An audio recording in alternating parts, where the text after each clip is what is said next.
Bismillahirrahmanirrahim. Alhamdulillahilladzi hadana wa waffaqana lil a'mal fadlan minhu wa ihsanan 'alal ummal. Ashhadu an la ilaha illallah wahdahu la syarika lahu dzul 'izzati wal jalal. Wa ashhadu anna sayyidana Muhammadan abduhu wa rasuluhul munqidhu minadh dhalal. Allahumma salli wa sallim wa barik ala sayyidina Muhammadin sahibil bahjati wal jamal wa ala alihi wa sahbihi wa dzurriyyatihi wa atba'ihi ila yaumi la yanfa'u fihi al amwal. Amma ba'du. Yang kita hormati dan kita cintai para habaib, para alim ulama, muhibbin, hadirin dan hadirat rahimakumullah. Alhamdulillah, puji dan syukur kita haturkan kehadirat Allah Subhanahu wa ta'ala yang melimpahkan berbagai macam anugerah dan nikmat kepada kita, yang memberikan hidayah, taufik dan inayah kepada kita, sehingga kita dapat berkumpul bersama-sama di majelis yang penuh berkah dan rahmat ini. Salawat dan salam kita haturkan pula kepada junjungan kita Nabi besar Muhammad sallallahu alaihi wasallam dan kepada seluruh keluarga, para sahabat, zuriat dan para pengikut beliau sampai hari akhir nanti. Para muhibbin rahimakumullah, al-hikmatul hadiyatu wa sab'un minal hikamil ataiyah. Qala al-Imam Ahmad ibn Athaillah As-Sakandari rahimahullah wa nafa'ana bi'ulumi. Hikmah yang ke-51 daripada Al-Hikam,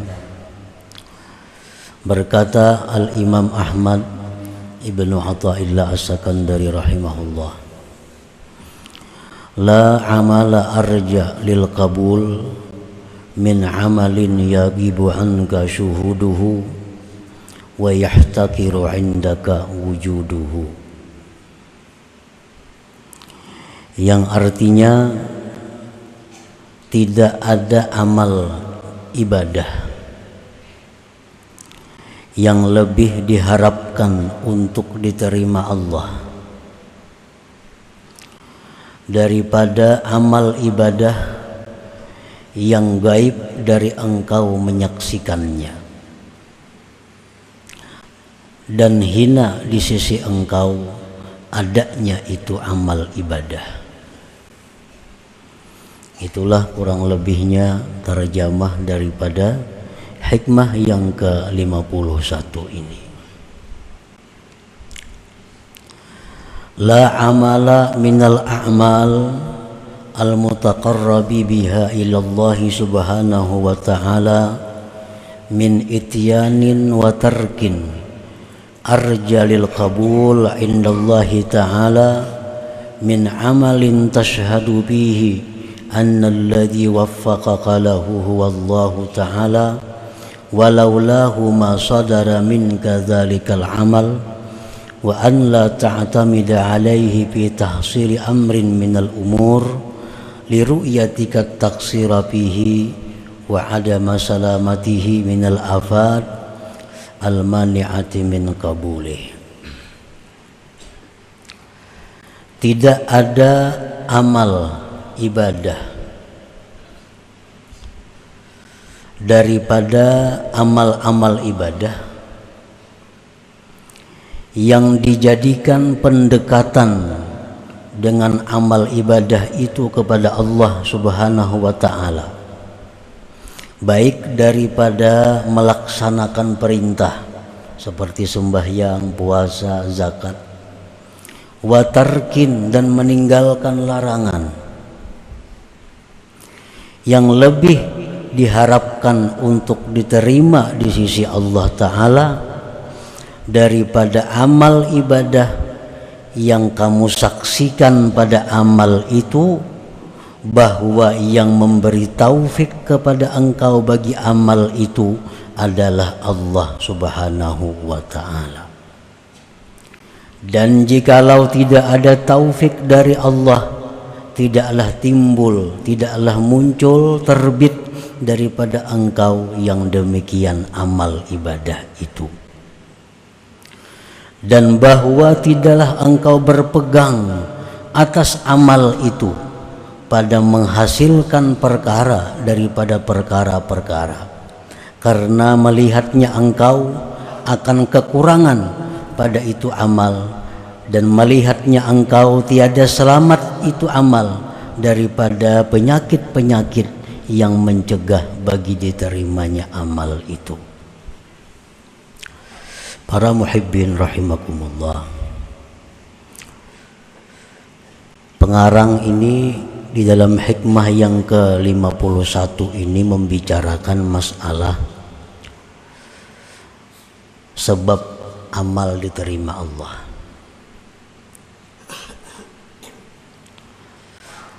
Amal kita itu banyak sebabnya, syarat-syaratnya agar bisa diterima oleh Allah, selepas kita melaksanakan kewajiban kita. Amal ibadah yang kita lakukan apabila cukup syarat rukunnya, terhindar daripada yang membatalkannya, maka amal ibadah itu sudah dikatakan sah. Sembahyang contohnya, puasa, zakat, bila syarat-syaratnya sudah kita laksanakan, rukun-rukunnya kita penuhi, pembatal-pembatalnya dijauhi, maka ibadah sembahyang, puasa itu sah. Namun apakah yang sah itu diterima oleh Allah? Karena setiap yang sah itu belum tentu diterima Allah. Untuk bisa diterima Allah, amal ibadah ini memerlukan lagi syarat-syarat yang lainnya. Di antara sekian syarat-syarat yang bisa membawa amal ibadah kita ini diterima Allah, maka syarat yang paling diharapkan untuk bisa diterima Allah dua hal. Yang pertama, amal ibadah yang kita saksikan pada amal ibadah itu taufik Allah, pertolongan Allah, rahmat Allah. Apabila kita melakukan satu ibadah yang kita pandang adalah bahwa ibadah yang kita lakukan itu merupakan taufik Allah kepada kita, ibadah yang kita perbuat itu merupakan anugerah yang diberikan kepada kita. Nah, bukan ibadah itu merupakan dari diri sendiri. Apabila kita bisa memandang ibadah kita itu sebagai anugerah Allah, apabila kita bisa memandang bahwa ibadah itu adalah taufik Allah, bukan dari diri kita sendiri, nah ini harapan kuat ibadah itu diterima Allah. Harapan kuat. Yang kedua, ibadah yang kita lakukan itu tidak kita jadikan sesuatu yang menghasilkan baik derajat, baik keluasan rezeki, baik surga atau lainnya. Aku pangdahulu tuh hukma amalakan itu, nah akhirnya aku murah rejeki. Nah, ini ngarannya berpegang kepada amalan. Nah, bila kita macam itu halnya, ini salah satu sebab yang mencegah diterimanya itu amalan. Amalan-amalan yang telah kita lakukan itu jangan kita perpegangi, jangan kita bikin andalan. Sebabnya apa? Sebabnya kita tahu bahwa amalan yang kita lakukan itu banyak rusaknya. Kita tahu bahwa amalan yang kita perbuat itu banyak aibnya. Jadi janganlah kita berpegang kepada amalan-amalan yang kita lakukan itu. Yang kita pegang adalah rahmat Allah yang diberikan kepada kita. Bila dua hal ini ada di dalam satu amalan, maka itu adalah tanda yang kuat bahwa amal ibadah kita itu diterima di sisi Allah Subhanahu wa ta'ala. Kita umpamanya sembahyang kita itu kita saksikan bukan dari diri kita, tetapi sembahyang itu adalah semata-mata anugerah Allah. Demikian ibadah lainnya. Yang kedua, sembahyang itu kada bisa aku jadikan sebagai alat, aku jadikan sebagai sebab untuk mencapai sesuatu. Karena sembahyangku itu banyak rusaknya. Jadi yang aku harapkan bukan dari sembahyang itu, yang kuharapkan adalah rahmat Allah yang melimpah kepadaku. Nah, bila dua hal itu ada pada satu sembahyang, maka sembahyang itu harapan besar diterima oleh Allah Subhanahu wa ta'ala. Allah Subhanahu wa ta'ala berfirman, walaula fadlullah alaikum wa rahmatuhu ma zaka minkum min ahadin abada. Andai kata tidak ada anugerah Allah atas kamu, tidak ada rahmat Allah atas kamu, tidaklah bersih dari kamu seseorang jua pun. Nah, seandainya tidak ada anugerah, tidak ada rahmat Allah kepada kita, kita kada kawa sembahyang, kita kada kawa puasa, kita kada kawa berzakat, kita kada kawa menuntut ilmu. Kenapa kita bisa menuntut ilmu? Itu karena anugerah Allah. Nah, anugerah itulah yang kita pandang dalam setiap amal ibadah kita. Jangan kita pandang diri kita.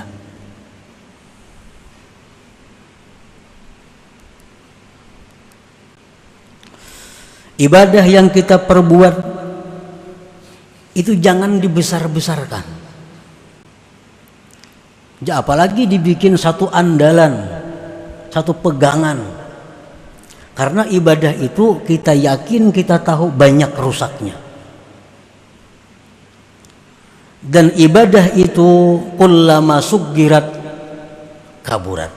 Ibadah itu bila mana kita kecilkan, ibadah itu bila mana kita hinakan, dia menjadi besar di sisi Allah. Wa idza kubbirat sagurat. Ibadah itu bila kita besarkan, ibadah itu bila kita andalkan, dia jadi kecil di sisi Allah, bahkan bisa tidak ada sama sekali di sisi Allah.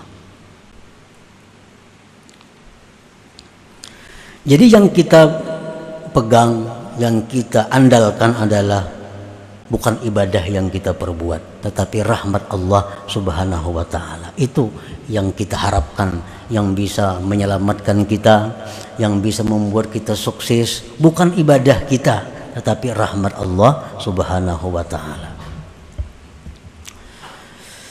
Rasulullah sallallahu alaihi wasallam bersabda, "Ma minkum min ahadin yunjihi amaluhu." Qalu wala anta ya Rasulullah. Qala wala ana illa ayyataghammadani Allah birahmatih. Tidak ada daripada kamu seorang pun, kata Rasulullah, yang diselamatkan oleh amalnya di akhirat. Andai kata kita dihitung dengan amal semuaan kita ini masuk neraka. Tidak ada seorang pun dari kalian yang bisa menyelamatkan akan dia oleh amalnya. Ujar sahabat bertanya, pian pang wahai Rasulullah. Aku pun demikian, kata Rasulullah. Kecuali bahwa Allah melimpahkan kepadaku dengan rahmatnya. Nah, jadi kita jangan dengan sembahyang ini supaya jangan masuk neraka, dengan sembahyang ini supaya masuk surga. Kebiasaan seperti itu ditinggalkan. Ditinggalkan. Aku berharap dengan sembahyangku ini aku bisa ke surga. Dengan sembahyangku ini aku terhindar daripada ke neraka. Itu ditinggalkan. Nah, kita sudah sampai ke suatu pengertian bahwa ibadah yang kita lakukan itu kada bisa diandalkan demikian. Yang bisa kita andalkan adalah rahmat dan anugerah Allah Subhanahu wa ta'ala. Para muhibbin rahimakumullah. Nah, ini jangan diartikan bahwa kada perlu sembahyang, jangan diartikan demikian. Mun itu kada perlu puasa, kada kawa diandalkan juga. Mun itu kada perlu sembahyang, kada kawa diandalkan juga. Nah, bukan diartikan demikian. Sembahyang puasa itu adalah kewajiban kita yang mesti kita laksanakan sebagai hamba Allah. Sembahyang wajib dilaksanakan. Namun sembahyang yang kita laksanakan itu jangan dibesar-besarkan. Jangan dipandang itu kemampuan diri sendiri. Sembahyang kita laksanakan, tapi kita pandang itu anugerah Allah. Kita pandang bahwa itu adalah rahmat Allah. Bukan meninggalkan sembahyangnya. Nah, ini hanya mengalihkan pemahaman, mengalihkan i'tikad kita yang selama ini bahwa kita anggap dengan sembahyang itu kita ke surga. Dengan sembahyang itu kita selamat dari neraka. Padahal tidak demikian. Padahal kada macam itu. Nah, sembahyang ini adalah tugas kita. Puasa adalah kewajiban kita. Mengenai kita ini ke surga, mengenai kita ini selamat dari neraka, itu semata-mata rahmat dari Allah Subhanahu wa ta'ala. Para muhibbin rahimakumullah. Man amila amalan walam yashhad anna Allah waffaqahu lidzalikal amal bal min nafsihi fahuwa mu'jibun bi amalihi. Orang yang mengerjakan satu ibadah, puasa, sembahyang, bersedekah, dan dia tidak menyaksikan bahwa Allah yang memberi taufik dia kepada itu ibadah.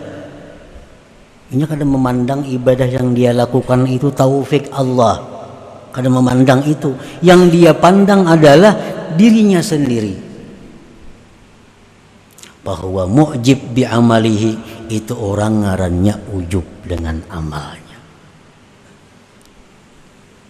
Aku bersedekah, aku sembahyang, aku naik haji, tapi lupa kepada anugerah Allah. Nah, lupa kepada pemberian Allah, pertolongan Allah. Maka ini orang adalah mu'jib, ujub. Nah, bukan kita kada boleh ba'aku, itu bukan. Jangan diartikan bila ba'aku itu ujub, kada demikian. Ba'aku itu atau ba'kami itu disuruh. Jangan ditiadakan aku dan kami. Tetapi yang dikehendaki itu adalah setiap aku dan kami yang kita ucapkan bahwa diselimuti zahir dan batin aku dan kami itu dengan pertolongan Allah. Jangan kada ba'aku itu meniadakan nang ada. Jangan kada ba'kami itu meniadakan nang ada. Kita disuruh ba'aku, disuruh ba'kami, tapi dengan aku yang diciptakan Allah, dengan aku yang tidak bisa lepas daripada pertolongan Allah. Ayo ba aku mau sembahyang kada ba aku kada sah. Sembahyang kada ba aku kada sah, siapa na sembahyang? Makanya usalli, aku sembahyang. Ba aku. Tapi aku ini adalah aku yang diciptakan Allah dan aku yang tidak bisa lepas dari pertolongan Allah. Nah, para muhibbin rahimakumullah, itu diajarkan di dalam Fatihah sendiri kita baca. Iyyaka na'budu, kepada Engkau ya Allah kami menyembah. Kami. Jangan diarti lain kami itu. Itu mesti kami artinya. Iyyaka na'budu, hanya kepada Engkau ya Allah kami menyembah. Tapi kami nang macam apa? Wa iyyaka nasta'in, dan hanya kepada Engkau kami minta pertolongan. Nah, jangan dipisah antara na'budu lawan nasta'in. Bila na'budu aja bisa ujub, bisa macam-macam. Bila nasta'in aja bisa murtad, bisa macam-macam. Jadi na'budu nasta'in ini adalah waw, diikat oleh waw. Waw itu lil jam'i, dihimpunkan. Iyyaka na'budu wa iyyaka nasta'in. Kepada Engkau ya Allah kami menyembah, tapi kami yang tidak lepas dari pertolongan Engkau. Nah, jadi orang ujub itu meninggal nasta'in. Orang bertasawuf nang salah meninggal na'budu. Padahal Fatihah mengajarkan iyyaka na'budu wa iyyaka nasta'in. Dan waw itu bukan litartib. Waw itu bukan bersusun, enggak ada. Waw itu lil jam'i, berhimpun. Iyyaka na'budu wa iyya, wawnya tuh wa iyya, waw itu artinya dan itu berhimpun. Bukan satu persatu. Jakanya fa, iyyaka na'budu fa iyyaka, nah itu satu persatu. Atau iyyaka na'budu summa, itu satu persatu. Ada ini iyyaka na'budu wa iyyaka nasta'in, itu bersatu antara na'budu dan nasta'in. Nah, jadi kita mesti aku umpamanya ini pulpen siapa? Pulpen ampun kau nih tuh, jangan pun orang lain dibedahkan, jangan pun kita. Ini ampun kau atau ampun kami. Siapa yang bersedekah tadi? Aku, jangan lain pada aku. Siapa kayaknya bersedekah? Tetapi aku yang kita maksud itu adalah aku yang diciptakan oleh Allah dan aku yang tidak bisa lepas dari pertolongan Allah. Nah, selamat itu. Nah, man amila amalan walam yashhad anna Allah waffaqahu lidzalikal amal bal min nafsihi fahuwa mu'jib bi amalihi. Orang nang beramal satu amalan tapi dia kadang melihat bahwa amalan itu taufik Allah, bahkan dari dirinya sendiri, itu ujub. Al-ujubu minal muhlikat, ujub itu adalah membinasakan. Baik membinasakan dirinya, membinasakan amal perbuatannya. Dan ujub ini merupakan salah satu sumber dari sumber macam-macam kejahatan. Para muhibbin rahimakumullah, kenapa orang itu agak asalnya dari ujub? Kenapa orang itu mau ria? Karena asalnya dari ujub. Kenapa ria? Melihat aku nang bama. Kada ingat lagi lawan nang nasta'innya tadi. Nah, itu mau ria. Kenapa sombong? Karena nak budunya aja diingkutinya, nasta'innya kada. Kenapa kikir? Bakhil? Karena nak budu aja. Kenapa orang kikir? Merasa nang becari itu inya. Nang becari itu merasa inya. Aku lapah mengumpulkan tunggal ribuan duit nih. Tunggal ribuan mengumpulkan lapah. Nah, nang merasa inya, nang datang inya nang peroleh rezeki itu merasa milik ampunnya. Dari situ kikir. Pada andai kata dia merasa bahwa rezeki itulah anugerah Allah, inya kawa turun ke pasar itu pun anugerah Allah, kada akan kikir.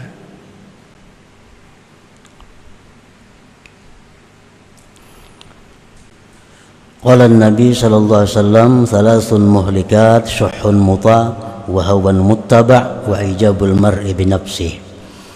Ujar Nabi 3 hal yang membinasakan manusia ini. 1, sifat kikir yang ditaati. Sifat kikir itu sebenarnya kadang membahayakan. Nang membahayakan tuh karena ditaati. Kikir itu dalam hati paraya bewakaf, paraya bersedekah, paraya memberi makan orang. Itu kikir. Itu kadang jadi masalah. Nang masalah tuh dituruti. Nah, itu masalahnya. Makanya jar Nabi syuhun muta. Kikir yang ditaati. Wa hawan muttaba, hawa nafsu yang diikuti. Hawanya sama juga kalau jadi masalah. Hendak itu, hendak ini, hendak macam-macam. Kamu kalau diturutin apa ada? Nang bahaya itu yang muttaba diikuti.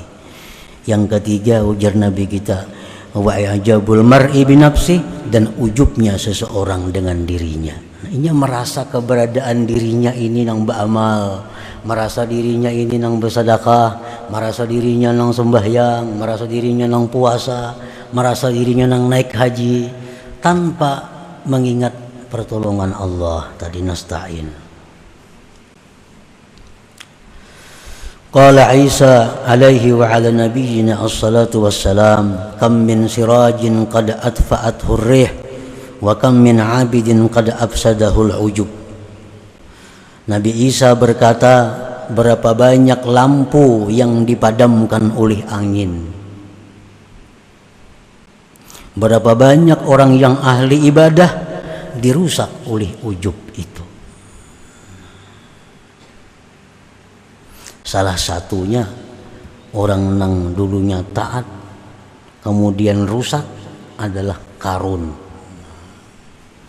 Qarun nang di zaman Nabi Musa alaihissalam. Nah, Qarun ini sudah tahu semuaan manusia paling sugih. Harta berlimpah ruah diberikan Allah kepada Qarun. Dinasihati oleh Nabi Musa. Ujar Nabi Musa, wahai Qarun, itu kambisi harta banyak, cari akhirat. Nah, jangan kikir. Harta banyak diberi Tuhan. Nah, tuntut akhirat dengan harta itu. Apa jawaban Qarun? Allah mengisahkan dalam Al-Quran. Qala innama utituhu ala ilmin indi. Ujar Qarun, aku ini banyak punya harta, memang aku pintar. Aku pintar karena ada ilmu yang ada pada diriku, sehingga aku banyak punya harta. Qarun lupa menyandarkan itu kepada Allah Subhanahu wa ta'ala. Padahal siapa yang memberi ilmu itu adalah Allah. Dari mana datangnya rezeki? Dari Allah. Sehingga Qarun itu menentang kepada Nabi Musa. Aku punya harta ini karena aku punya ilmu, ujar Qarun. Akhirnya apa?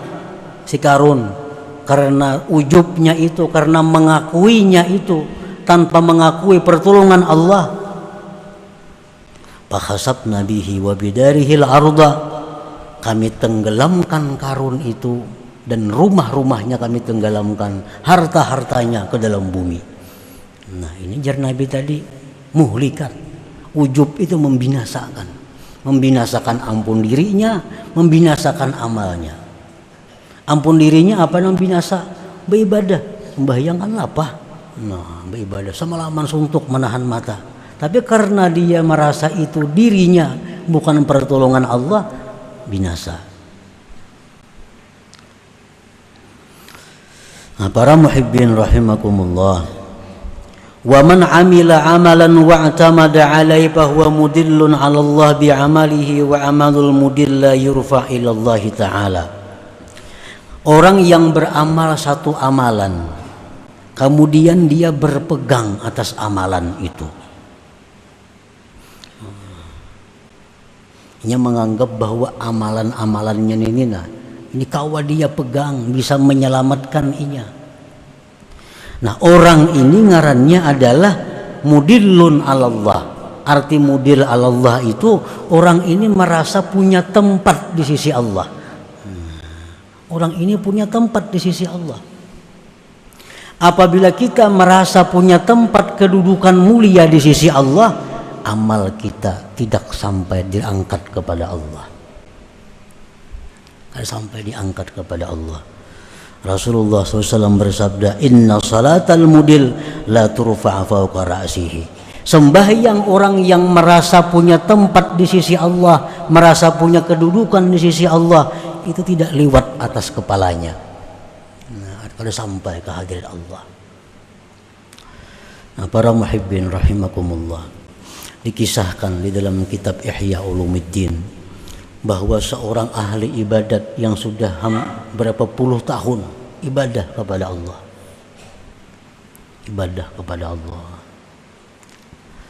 lalu suatu hari si ahli ibadah ini ada hajat kepada Allah, lalu dia berdoa kepada Allah, ya Allah, hamba ada hajat kepada Engkau, hamba minta ini. Doanya kayak itu. Kada dikabulkan Allah. Sehari, seminggu, sebulan, setahun, kada kabul. Lalu ujar si ahli ini, kalau aku minta kepada Allah, doaku tuh kada dikabulkan Allah, berarti aku ini orang yang jahat di sisi Allah. Berarti aku ini kada punya kedudukan di sisi Allah. Buktinya doaku kada kabul. Jakanya aku ini ada kedudukan di sisi Allah, doaku tuh kabul. Ini menunjukkan bahwa aku tidak punya kedudukan apa-apa di sisi Allah. Buktinya doaku kada kabul. Nah, Allah Subhanahu wa Ta'ala menurunkan malaikat untuk menemui ahli ibadat ini. Katakan kepada ahli ibadat bahwa kamu merasa tidak punya kedudukan di sisi Allah, itu lebih afdal daripada ibadah kamu yang 60 tahun itu. Kita beribadah 100 tahun, lalu kita merasa punya ada pangkat di sisi Allah, ini hancur ibadah kita. Kenapa? Karena kita ada mengandalkan ibadah. Nah, para muhibbin rahimakumullah, jadi kesimpulan yang ke-51 ini adalah dua hal, bahwa bila kita melakukan ibadah, pandanglah pertolongan Allah, pandanglah anugerah Allah yang membuat kita bisa demikian. Jangan kita pandang kekuatan kita. Banyak yang lebih kuat dari kita, tapi kada bisa beribadah karena tidak ada anugerah Allah. Yang kedua, amal ibadah yang kita perbuat itu jangan diagung-agungkan, jangan dibesar-besarkan, tetapi sebaliknya, bahwa amal yang kita lakukan itu banyak cacatnya, banyak kurangnya, sehingga kada punya harga. Nah, bila demikian amal ibadah itu, maka ini akan jadi modal yang kuat untuk diterima di sisi Allah Subhanahu wa Ta'ala. Nah, kemudian hikmah yang ke-52 ila hadratin Nabi sallallahu alaihi wasallam, al-Fatihah.